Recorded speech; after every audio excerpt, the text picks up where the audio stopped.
Assalamualaikum warahmatullahi wabarakatuh. Birrul walidain tanpa syarat. Menjadi baik itu sejatinya menjadi baik sebab karena memang siapa yang perintah? Allah yang perintah. Jadi tanpa harus mensyaratkan orang lain berbuat baik dulu baru kita berbuat baik. Jangan begitu. Sejatinya orang berbuat baik adalah berbuat baik kepada siapa?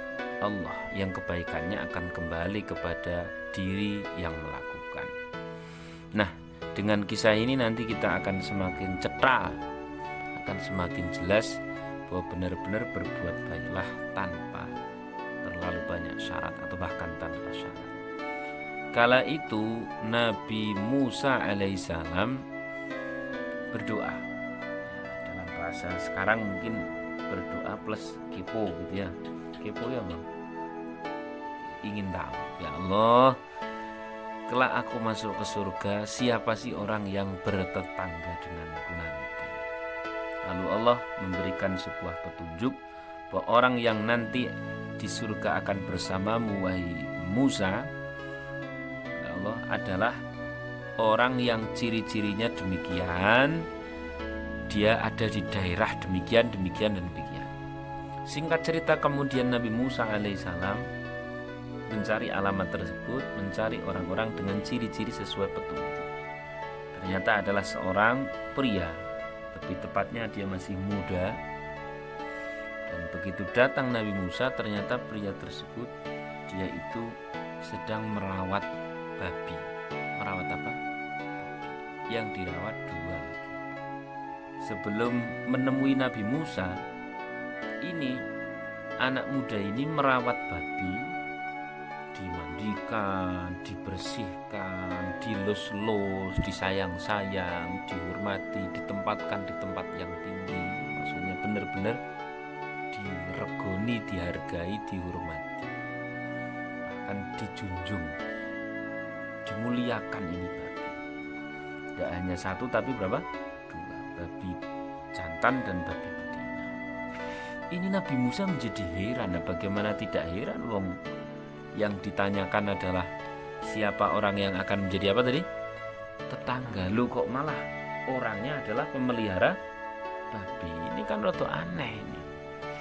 Begitu setelah selesai semuanya, Nabi Musa kemudian bertanya, "Wahai anak muda, apakah agamamu?" Jawabannya, "Agamaku adalah agama tauhid sebagaimana yang engkau anut, wahai Nabi Musa." Saya ini aneh. Engkau ini adalah orang yang dalam petunjukku akan menjadi tetanggaku ketika di surga. Tapi ternyata engkau ini memelihara babi. Sebenarnya ada apa dan apa amal engkau sehingga engkau nanti akan berjiran. Jiran itu bertetangga dengan siapa babi itu?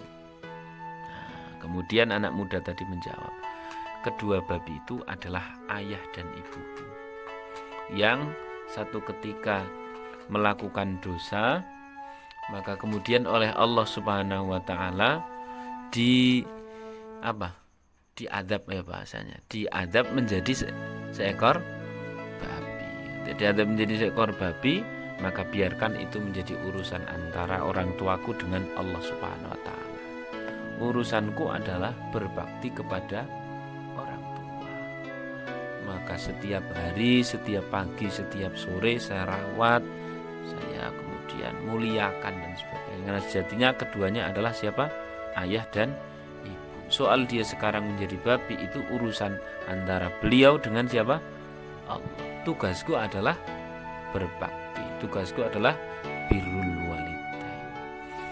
Dan justru tugasku yang tidak kalah mulia selain merawat adalah saya senantiasa yang menjadi tugas seorang anak bagi orang tuanya adalah apa? Berdoa, memohonkan ampun. Kalau di zaman kita sekarang ada Rabbighfirli wali walidayya warhamhuma kama rabbayani shaghira. Ya, sayangi sebagaimana kedua orang tua saya menyayangi saya ketika masih kecil. Maka luar biasa ternyata, sangat mengagumkan. Sampai orang tuanya jadi babi saja lo masih berbakti, masih birrul walidain. Nah kadang kita berseberangan pikiran aja sudah tidak mau birrul walidain sama orang tua. Kadang kita tahu misalkan apa, sebut saja bahasan cah nom saiki, bapak ki angel loh. Ketika bapaknya sudah berbeda dengan anaknya, maka menjadi alasan untuk tidak berbakti. Ngopo aku berbakti marang karo wong tuaku kok ngono. Na'udzubillahi min. Ngapain saya bakti sama bapak ibu saya aja tidak bisa dibuat contoh. Jangan begitu. Soal dosanya orang tua kepada Allah, soal tidak bisa menjadi contoh, soal begini begitu dan sebagainya, itu urusan beliau kepada Allah. Urusan kita adalah berbakti, birrul walidain. Dan justru kekurangan orang tua, ketidakbaikan orang tua bukan untuk kita jengkeli, apalagi untuk kita cerita-ceritakan. Luwih parah maneh nggo gawe update status. Justru kekurangan orang tua kita itu adalah untuk kitalah yang pasang badan memohonkan ampun. Jadi tugas kita ini berbuat baik, tugas kita ini birrul walidain, bukan masuk pada ranah seorang orang tua yang notabene adalah hamba Allah kepada Allah. Itu biarkan menjadi urusan antara orang tua dengan Allah. Urusan kita adalah berbakti dan syukur-syukur memohonkan ampun. Jadi mulai hari ini sudah tidak ada alasan lagi anak muda mau berbakti pada orang tuanya harus baik dulu. Orang tua itu punya urusan dengan Gusti, biarkan itu menjadi urusan. Kalau ada ketidakbaikan, justru itu adalah momen kita untuk memohonkan ampun. Sudah cetha atau belum? Sudah cetha banget. Kalau itu bisa terlaksana di dalam kisah tersebut, itulah orang yang istimewa sampai bisa bersanding. Kalau itu pada saat zaman Nabi Musa berarti dengan Nabi Musa. Kalau zaman kita semoga bisa bersanding dengan siapa? Rasulullah SAW. Jadi berbuat baiklah tanpa mensyaratkan orang lain berbuat baik. Adapun orang kekurangan dan sebagainya urusan beliau dengan siapa? Gusti Allah. Tugas kita berbuat baik, berbakti, birrul walidain. Sebenarnya ini kepada siapapun seperti itu. Berbuat baiklah tanpa syarat. Demikian, semoga bermanfaat. Saya Kang Riyad dari Kampung Doaku. Terima kasih ya. Saya billahi taufiq wal hidayah. Assalamualaikum warahmatullahi wabarakatuh.